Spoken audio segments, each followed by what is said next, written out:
오늘 본문을 통해서 두 마음을 품지 말라라는 제목으로 말씀의 은혜를 같이 나누겠습니다. 이솝 우화 중에 박쥐에 관한 그런 이야기가 있습니다.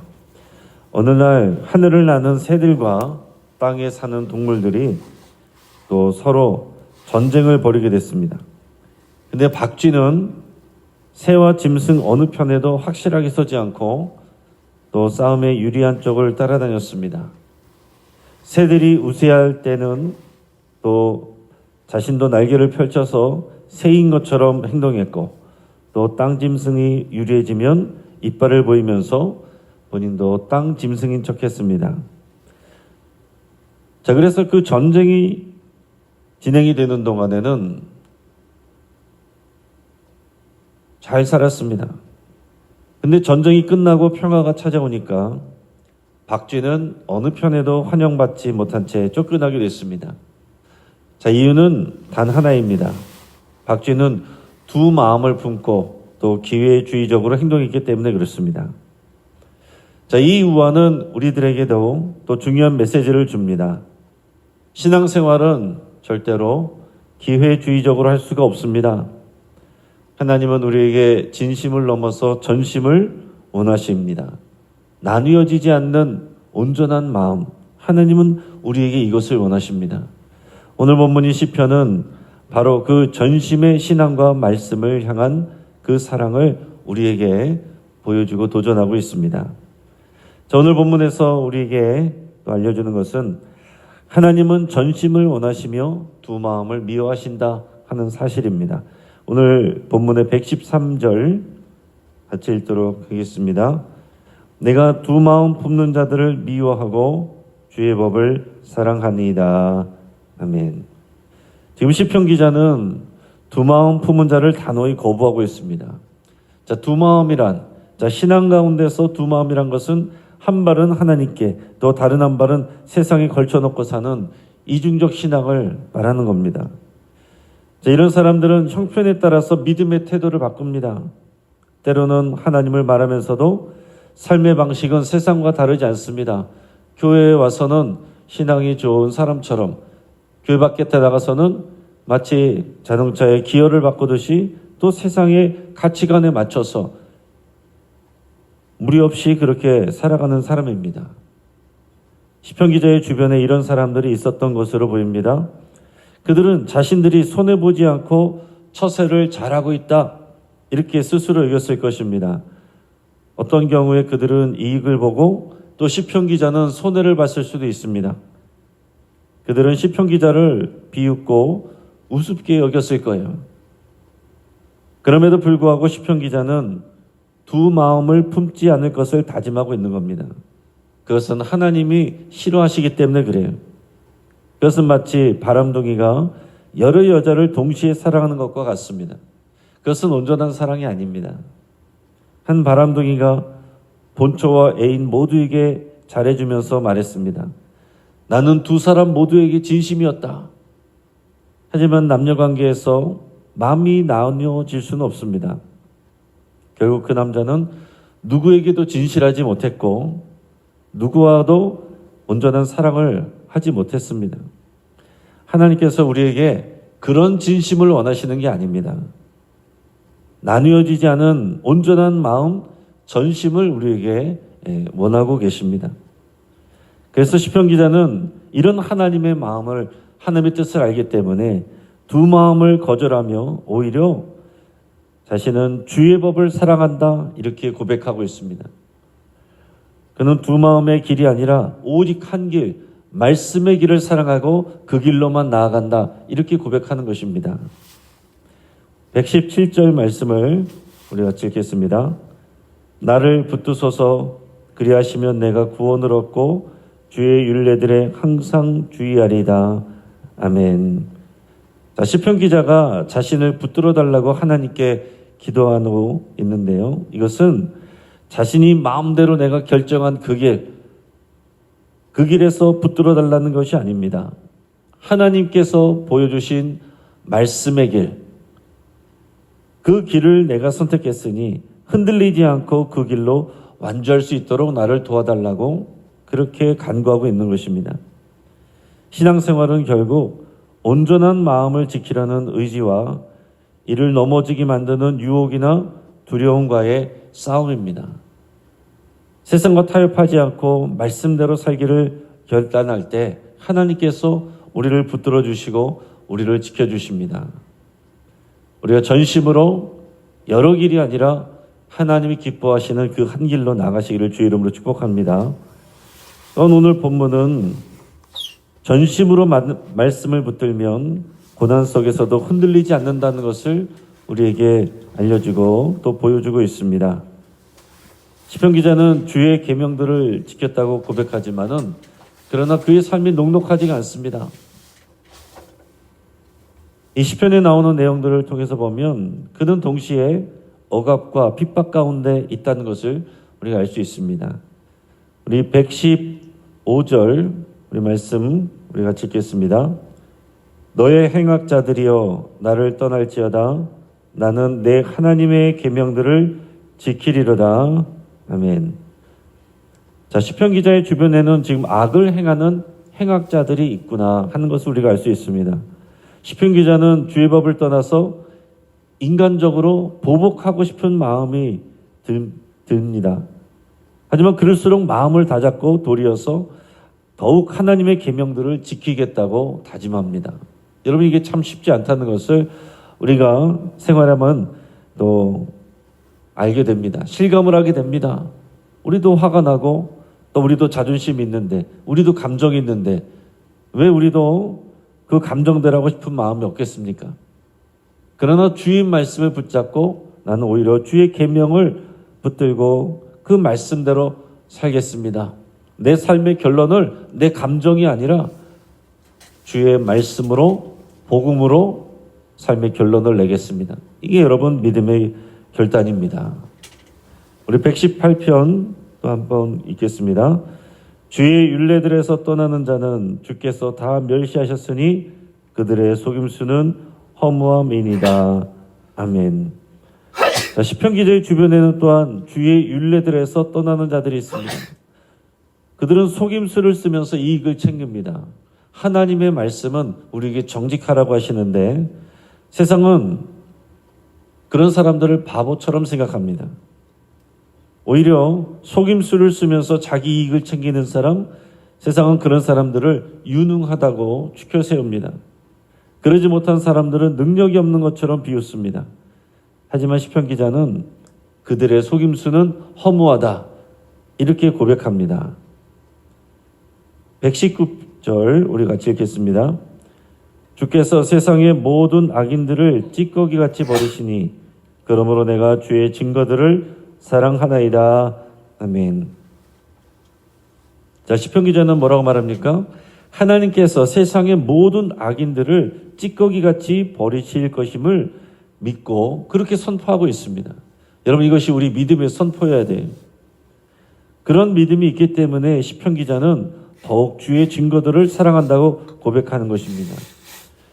성경은 끊임없이 악인들의 형통을 부러워하지 말라 말하고 있습니다. 그런데 우리가 현실 이 세계를 보면 악인들이 잘 사는 것 같아요.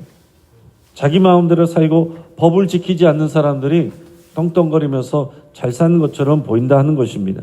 그래서 우리에게 믿음이 필요한 거예요. 세상에서 악한 일들을 행하면서 승승장구하는 것처럼 형통하는 것처럼 보이지만 결국 하나님께서 그런 사람들은 찌꺼기같이 버리실 것이다 하는 것을 우리는 신뢰를 해야 됩니다. 하나님께서 언젠가는 그들의 부실함이 드러나게 하실 것입니다. 자, 120절 우리 말씀도 같이 읽겠습니다.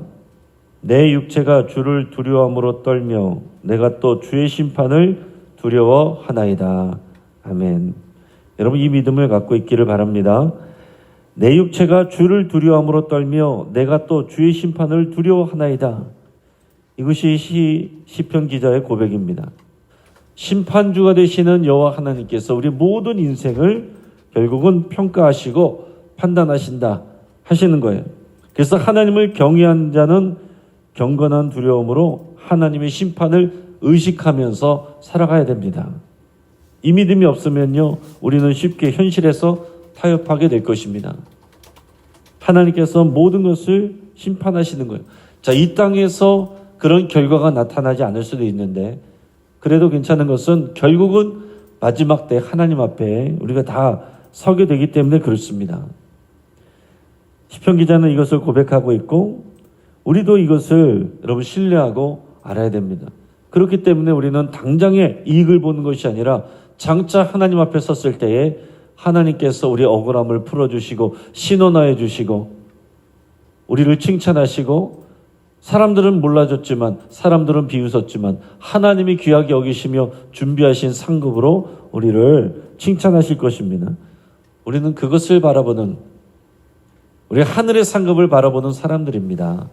당장 여기 현실에서의 이 또 손해 여기 연연해서는 안 되는 사람들이다 하는 거죠. 121절 우리 같이 읽겠습니다. 내가 정의와 공의를 행하였사오니 나를 박해하는 자들에게 나를 넘기지 마옵소서. 아멘. 자, 지금 이게 현실입니다. 세상에서는 이 시편 기자는 정의와 공의를 행하고 있는데 그러나 세상에서 승승장구하고 잘 지내는 사람들은 이 시편 기자를 박해하는 그런 자들입니다. 지금 시편 기자가 하나님께 기도할 때에 그런 사람들에게 나를 넘기지 마옵소서 이렇게 말하고 있습니다. 이렇게 기도하고 있어요. 지금 현실에서의 주도권은 나를 박해하는 사람들, 주의 법 없이 자기 마음대로 살아가는 사람들, 자기가 세상의 주인인 것처럼 살아가는 사람들, 하나님이 마치 없는 것처럼 큰 소리 치는 사람들, 그런 사람들이 지금 힘을 가지고 세상의 일들을 좌지우지하고 있다 하는 것입니다. 그래서 시편 기자가 지금 기도하는 것은 뭐냐면 나를 저들에게 넘기지 마옵소서 이렇게 기도하고 있습니다. 이 기도는 무슨 의미를 담고 있습니까? 지금 그들이 힘을 갖고 있는데 만약에 하나님께서 그들에게 나를 넘기시는 결정을 하시면 나는 그들에게 박해를 받을 수밖에 없습니다. 고통을 받을 수밖에 없습니다. 그래도 그것이 하나님의 뜻이라면 나는 그것을 소화해야 되고 받아들여야 되는데 그러나 하나님께서 나를 긍휼히 여기셔서 나를 저들에게 넘기지 마옵소서 그렇게 고백하고 있는 거예요. 하나님 나를 불쌍히 여기시고 나를 붙들어 주시옵소서 그렇게 기도하고 있습니다. 우리가 하나님 앞에 믿음을 가질 수 있는 비결은 주의 말씀을 강하게 붙드는 것입니다. 눈에 보이는 현실이 아니라 주의 말씀을 붙드는 거예요. 주의 말씀 안에는 하나님의 뜻이 있고 하나님의 계획이 있고 하나님의 마음과 그 정신이 있습니다. 주의 말씀을 내가 강하게 붙들어야 돼요. 그냥 편하게 듣고 은혜 받고 잊어버리고 이게 아니라 주의 말씀을 의지적으로 강하게 붙들어야 됩니다. 붙들고 또 집중하고 묵상하고 그 말씀을 되뇌이고 그 말씀을 마음에 새기고 그 말씀이 내 생각이 되고 나의 가치관이 되고 그 말씀에 내가 순종해서 그 말씀이 나의 삶이 되고 나의 가치관이 돼서 내 인생의 길이 되어야 됩니다. 우리가 그 말씀을 생명을 걸고 붙잡아야 되는데 처음에는요 내가 말씀을 붙드는데 그러나 결정적인 순간이 되면 주의 말씀이 나를 붙들어 줍니다. 내가 넘어질 때 주의 말씀이 나를 붙들어 줘요. 그래서 그 말씀이 생각나서 나의 길을 바로잡아주고 나에게 용기를 주고 다시 일어날 수 있는 힘을 주는 겁니다. 여러분 잊지 마시기 바랍니다. 주의 말씀을 사랑한다고 고난이 없는 것이 아닙니다. 그러나 주의 말씀을 사랑하면 고난 중에도 우리는 흔들리지 않습니다. 고난이 없으면 이 땅에서 주의 말씀 붙들고 형통하면 감사할 일이고요. 주의 말씀을 붙들고 사는데 고난 가운데 있으면 주의 말씀으로 견디고 나갈 때 하늘에서 상급이 있습니다. 이 땅에서 누리는 형통함보다 비교할 수 없는 더 큰 은혜와 상급이 하늘에서 기다리게 되는 거죠. 그러니까 여러분 이 땅에서 우리는 어떤 상황 가운데서도 말씀을 붙들고 소망을 가지고 살아갈 수 있는 그런 힘을 얻는 겁니다. 자, 오늘 우리가 살아갈 때도 우리는 주변에서 우리의 믿음 때문에 조롱받는 일이 있습니다. 아니 꼭 그렇게까지 믿어야 돼? 나도 교회 다녀봤는데 아유 그렇게 하지 않아도 돼. 이런 사람들이 우리 주변에는 항상 있습니다. 자, 이런 말들은 겉보기에는 좋은 것 같지만 실상은 자신의 불순종을 정당화하는 것입니다. 거룩하게 살려는 자들을 세상이 미워하는 이유는요, 세상의 사람들이 거울처럼 자신들의 삶이 비춰지기 때문에 그렇습니다. 자신들의 마음에 찔리기 때문에 그래요. 하나님의 말씀을 사랑하는 사람은 결국 스스로 강한 것이 아닙니다.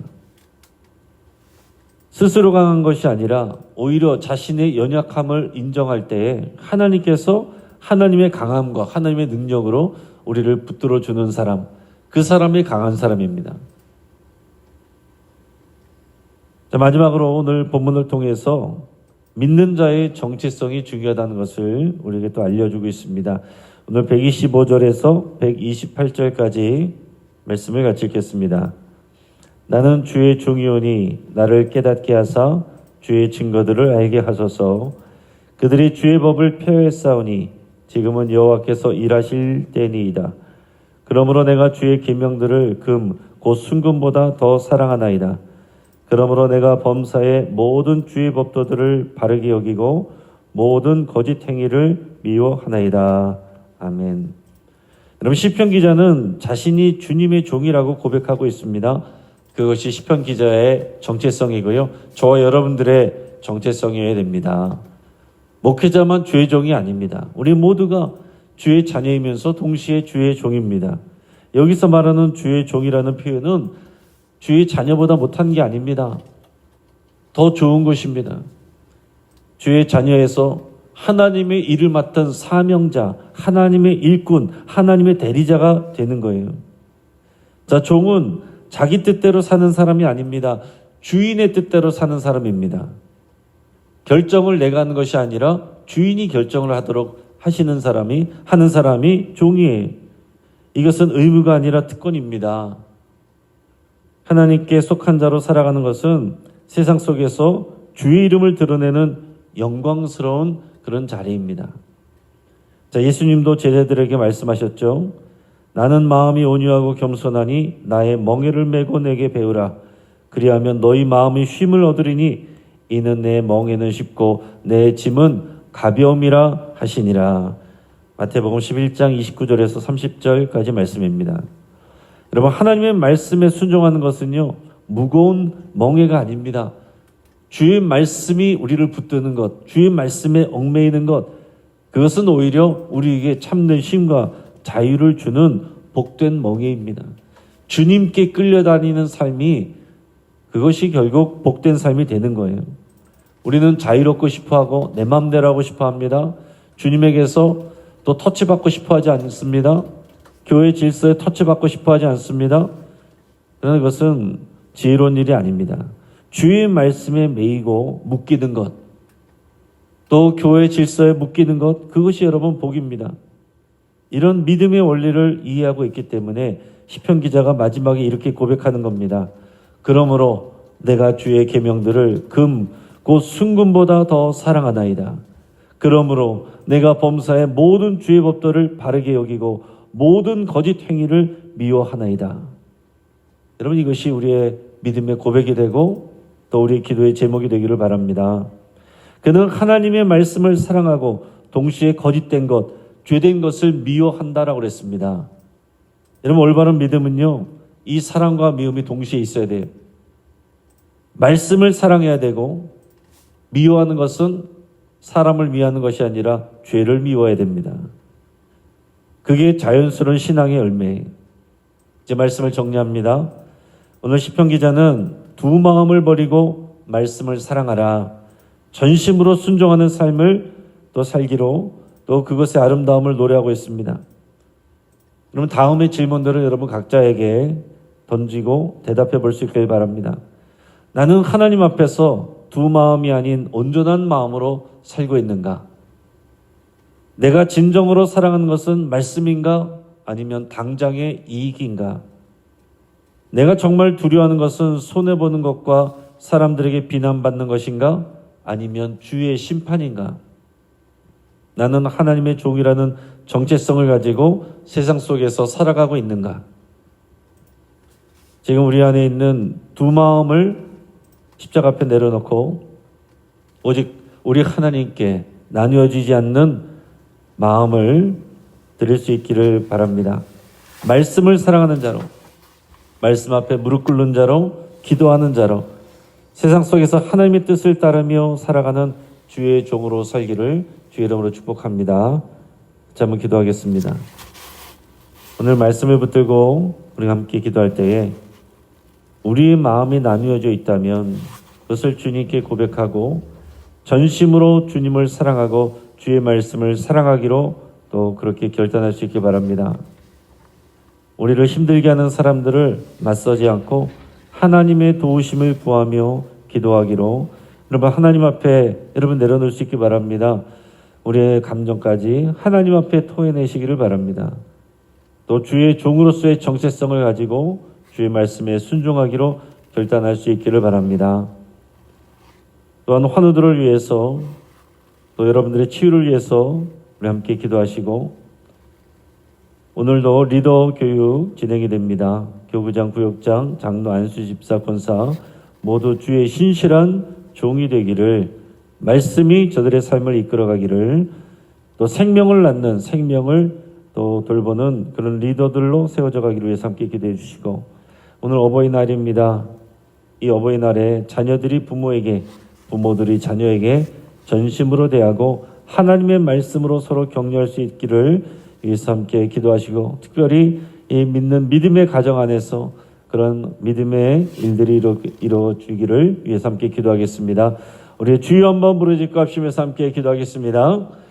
주여 할렐루야. 하나님 아버지 감사를 드립니다. 하나님 아버지 주의 말씀을 붙잡고 하나님 앞에 나갑니다. 하나님